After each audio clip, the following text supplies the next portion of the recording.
चंद करोड़ का ये तोशाखाना का केस है 2 वाला। इमरान खान जेल से किसी किताब पे दस्तखत करके, किसी कमीज पे दस्तखत करके बाहर भेज दे तो उससे डबल ट्रिपल पैसों की तो वो बिक जाएगी बाहर।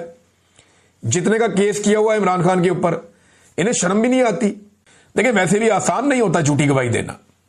आपने यूनिफॉर्म पहना हो तो आपको ख्याल रखना चाहिए। देखिए ये तो एस्टेब्लिशमेंट चली जाएगी, आज कोई आर्मी चीफ है कल रिटायर हो जाएगा, फारिग हो जाएगा। डीजीआईसी जो आज है कल रिटायर हो जाएगा, फारिग हो जाएगा।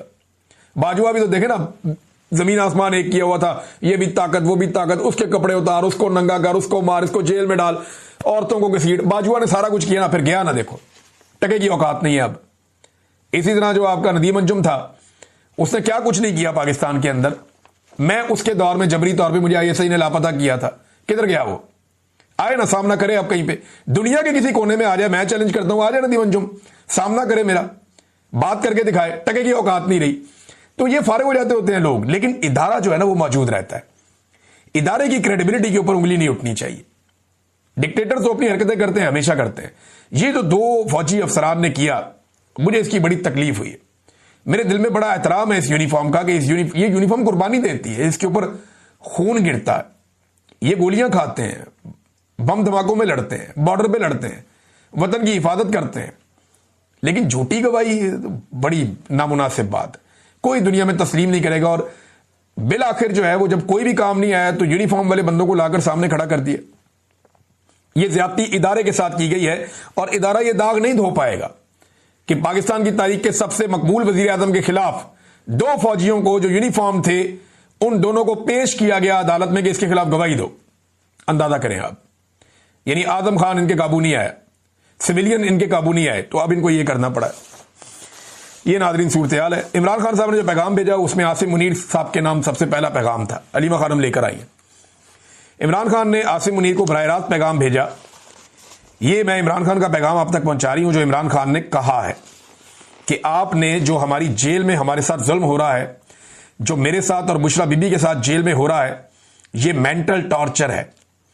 आप ये इसलिए कर रहे हैं, ये आसिम मुनीर को इमरान खान कह रहे हैं, आप ये इसलिए कर रहे हैं ताकि मैं टूट जाऊं।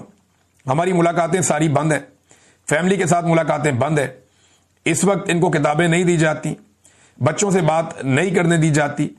उन्होंने कहा कि अगर आपका यह ख्याल है कि मैं या बुशरा बीबी टूट जाएंगे, हमने ला इलाहा इल्लल्लाह मुहम्मद रसूलुल्लाह सल्लल्लाहु अलैहि वसल्लम कलमा पढ़ा हुआ है और हमने ये अहद किया हुआ है कि यजीदियत और फिरौनियत के आगे सर नहीं झुकाएंगे, क्योंकि ये शिरक है। इसलिए इस चीज को जब तक हम जिंदा हैं, हम कभी भी अपना सर यजीदियत और फिरौनियत के आगे नहीं झुकाएंगे।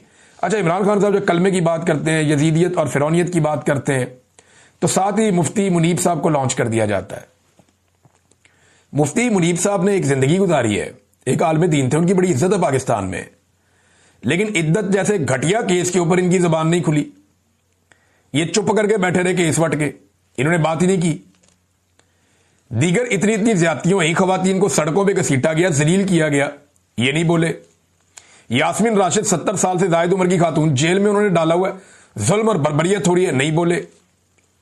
साबिक खातून अव्वल के साथ जेल में क्या हो रहा है, नहीं बोले। वजू के लिए गंदा पानी दिया जा रहा है, नहीं बोले। औरतों को सड़कों पे घसीटा, बच्चों के साथ जुल्म किया गया, नहीं बोले। चादर और चार दीवारी का तकद्दुस बार बार पामाल किया गया, नहीं बोले। लेकिन बोलते कब है, जब ऑर्डर आ जाता है। तो सरकारी मौलवी जो है ना और दरबारी मौलवी जो है, ये तो अल्लाह रब्बुल इज्जत पूछेंगे कि तुमने क्या किया। ये तो मुफ्ती साहब आपको अल्लाह के आगे जवाब देना पड़ेगा जाके।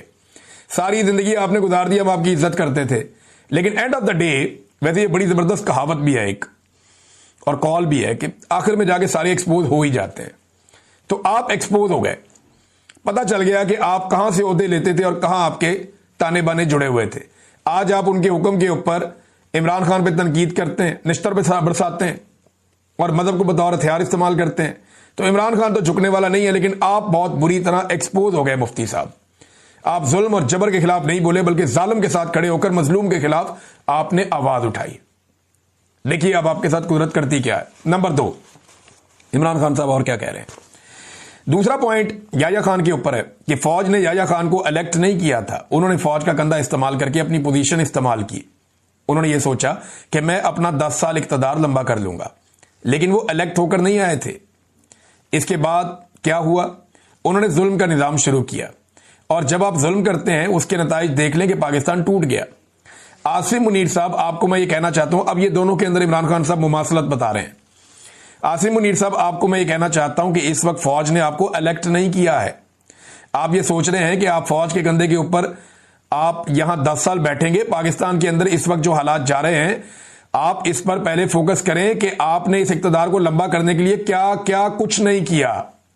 पहले आपने 9 मई किया, जो फॉल्स फ्लैग ऑपरेशन था, ताकि आप इस बहाने पीटीआई को मुकम्मल तौर पर क्रश कर दें। जब इलेक्शन हुए, पीटीआई ने इलेक्शन स्वीप किया, अगले दिन आपने यही इलेक्शन पीटीआई का चोरी करके आपने दूसरे सजाशुदा लोगों को वो इलेक्शन दे दिया। आपने जजेस को कंट्रोल करना चाहा, इसके लिए आप 26वीं आईनी तरमीम लेकर आए। इस तरमीम से आपने जजेस को एक सरकारी इदारा बना दिया, इनको कंट्रोल में ले आए। नंबर 3, एक और बात की कि आपने मीडिया को मुकम्मल तौर पे कंट्रोल कर दिया, और बड़े साल लगे थे कि हमारे मीडिया कुछ हद तक आजाद हुआ था। बड़े सालों बाद जमहूरियत तरक्की कर रही थी, बड़े साल लगे कि अदलिया भी अपने आप को बेहतर कर रही थी। आपने इन तीनों चीजों को, यानी रूल ऑफ लॉ, जमहूरियत, इंसानों के साथ रवैया, जुल्म की जो दास्तानें जो खुली हुई हैं, जब से 9 मई हुआ वो सबके सामने है, ये सारे तबाह हो गए। नंबर 4, इमरान खान साहब ने कहा कि सबसे बड़ी चीज इस वक्त पाकिस्तान में सबसे कम इन्वेस्टमेंट आई है। पाकिस्तानी तारीख में इन्वेस्टमेंट इन्हीं वजूहात की वजह से कम हो गई है। इसका नतीजा यह हुआ कि आज आपके 45% लोग गुर्बत की लकीर से नीचे चले गए हैं।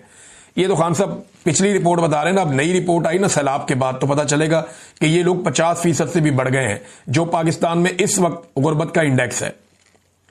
अब तक जितना पाकिस्तान ने कर्जा लिया था, इस हुकूमत ने 3 साल में उतना ही कर्जा डबल कर दिया। यानी जितना कर्जा पाकिस्तान बनने से लेकर अब तक लिया गया ना, इमरान खान साहब की हुकूमत के आखिरी दिन तक, उतना ही कर्जा ये हुकूमत ने पिछले 3 साल में ले लिया।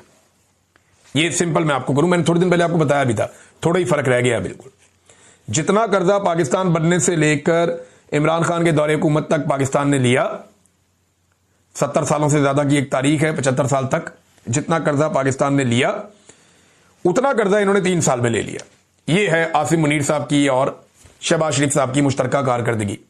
और जो SIFC इन्होंने बनाई है, उसका नतीजा क्या निकल रहा है? वो एक बड़ा फेलियर है। उसने पाकिस्तान को टके का कुछ नहीं दिया। 78 साल की, यानी 1972 के बाद, अगर पाकिस्तान की सारी तारीख आप उठाएं तो 1972 के बाद पहली मरतबा ऐसा हुआ पिछले 53-54 साल में कि पाकिस्तान में इतनी कम सरमायाकारी आई है। बेड़ा ही गर्क हो गया सरमायाकारी का, कि सरमायाकारी के लिए आर्मी चीफ ने एक इदारा बनाया था, SIFC।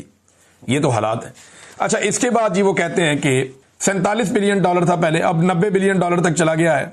आपने इस कौम को दुगना कर्जा करके मकरूज कर दिया है। अच्छा जी, एक और सबसे अहम पॉइंट अफगानिस्तान का है। चौथी या 5वीं दफा